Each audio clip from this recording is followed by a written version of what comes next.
Facebook, meron ding mga nag-message sa amin kung kamusta yung parts, kung available ba. Maayos daw yung after sales sila, maayos daw yung ganyan. Sila noon is 2 to 3 months.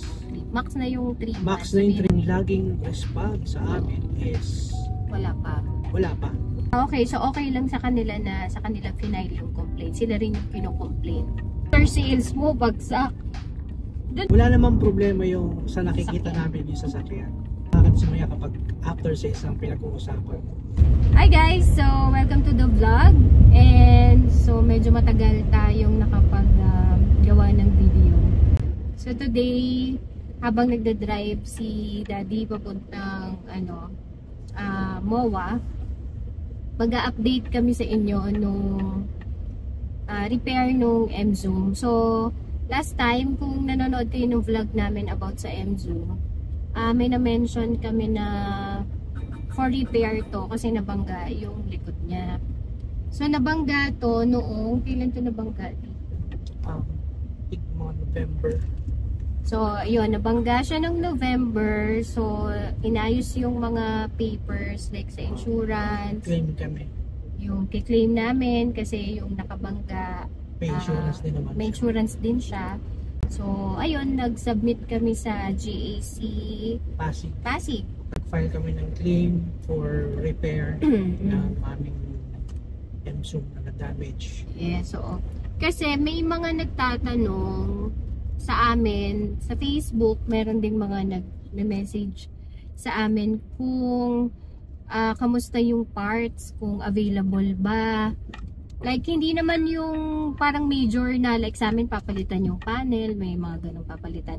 So, yung mga filter, yung mga oil, available yun, no? Kasi di ba nag-first PMS na tayo? Available naman yung mga pang PMS nila.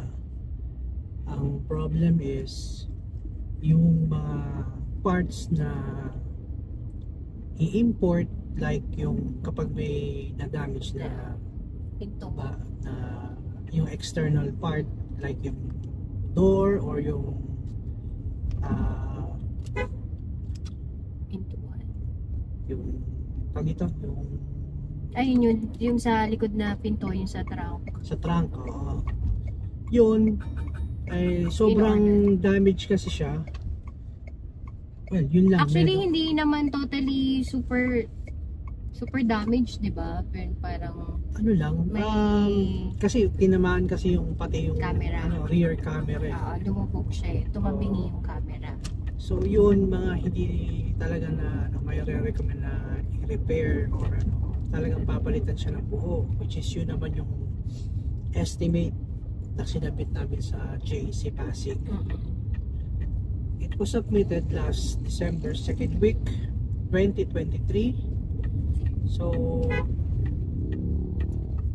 going 4 months na po siya this coming April 2nd week. So ano lang, no, it's kinda disappointing lang kasi sinasabi kasi na maayos daw yung after sales sila, maayos daw yung ganyan, kasi ganito, mabilis ang response, ganyan.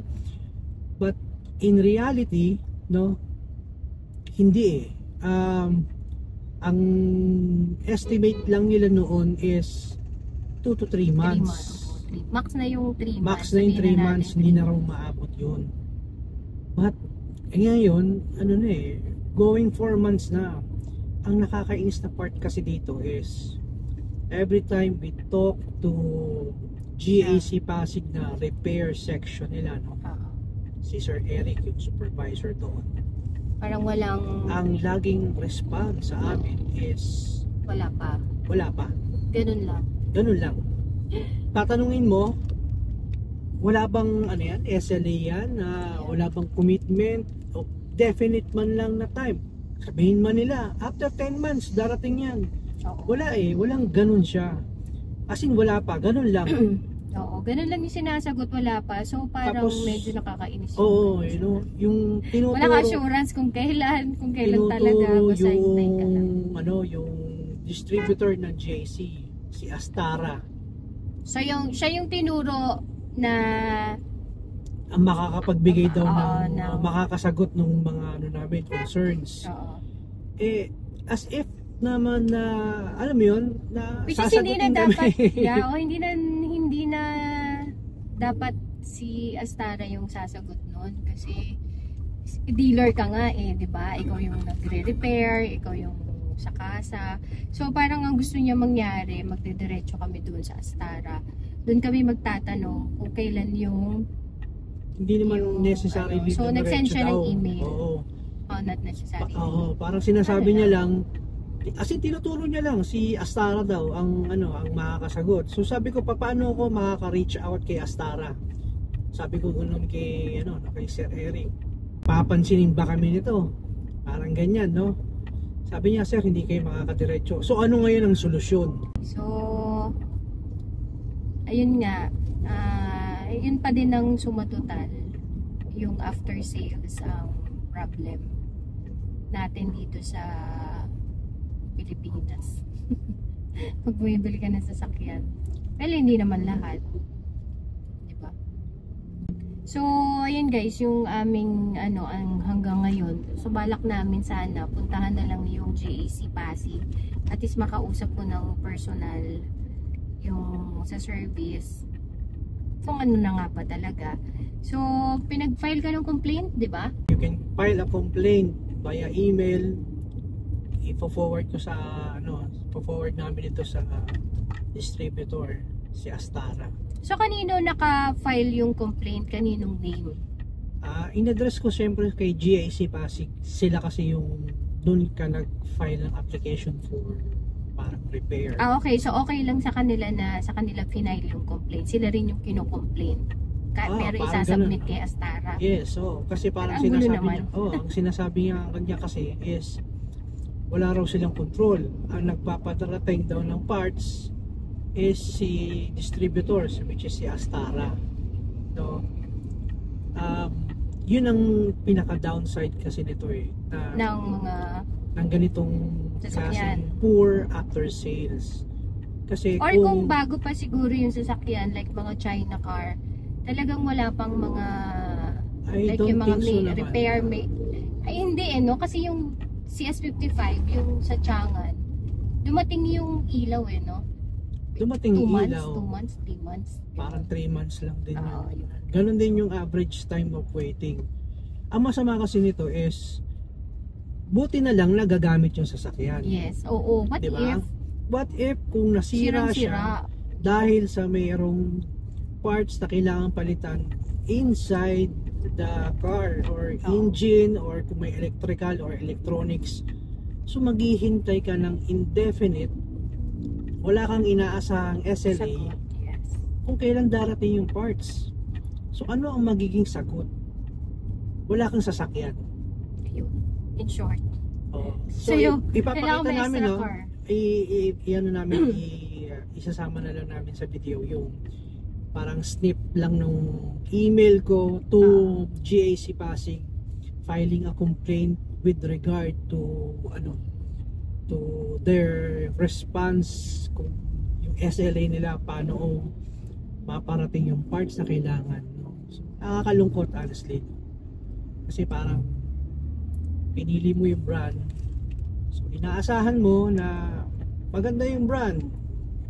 Nobody's perfect naman sa brand dating sa mga pero yun na lang magkakatalo talaga yung after sales, kasi mahirap parang hindi ka lang naman bibili ng 1,000 pesos na item.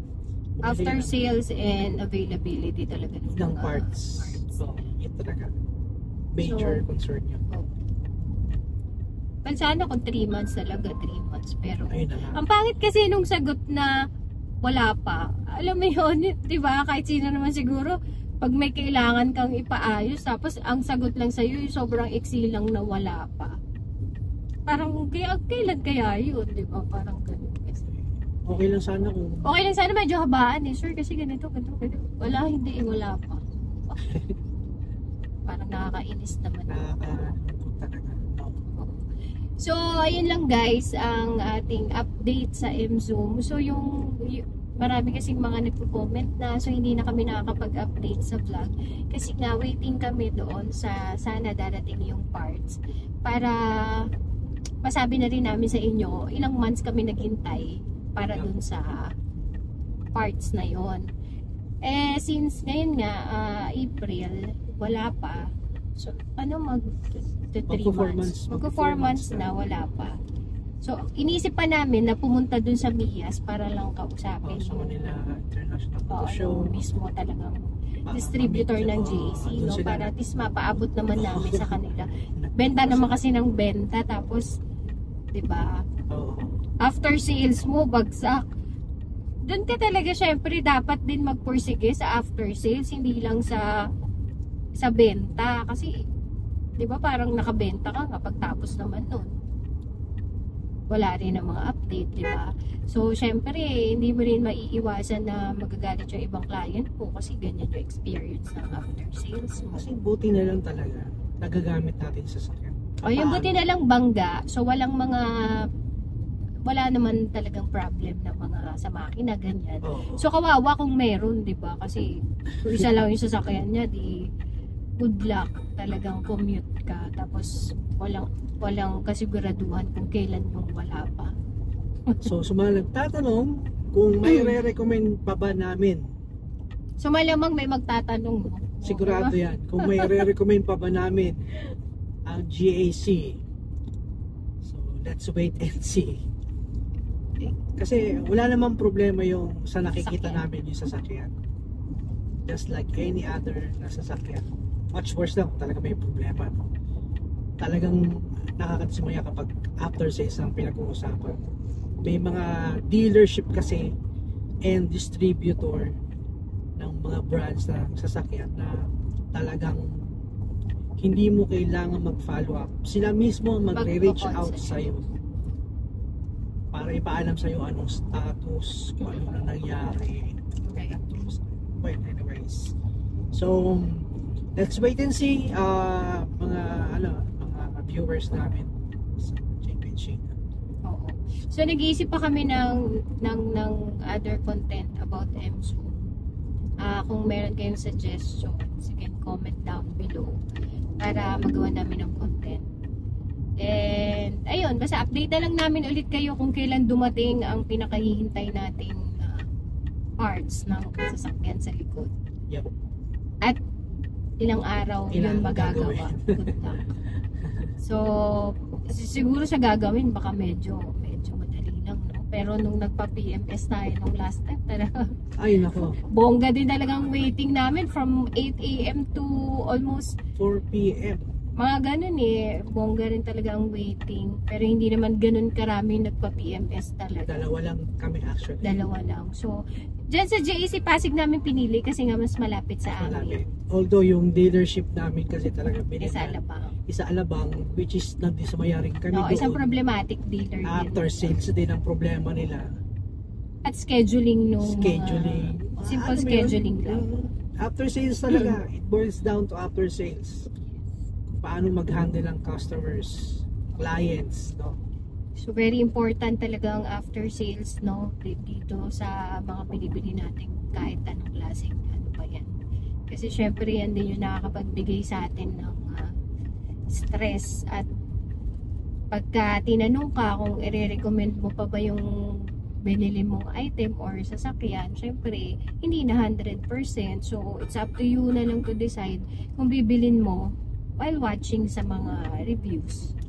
Diba? That's right. Yes. So, ayun lang guys. See you on our next vlog ulit. Topic about MZoom. And hopefully, makagawa ulit kami ng content na may makakaulutan ninyo ng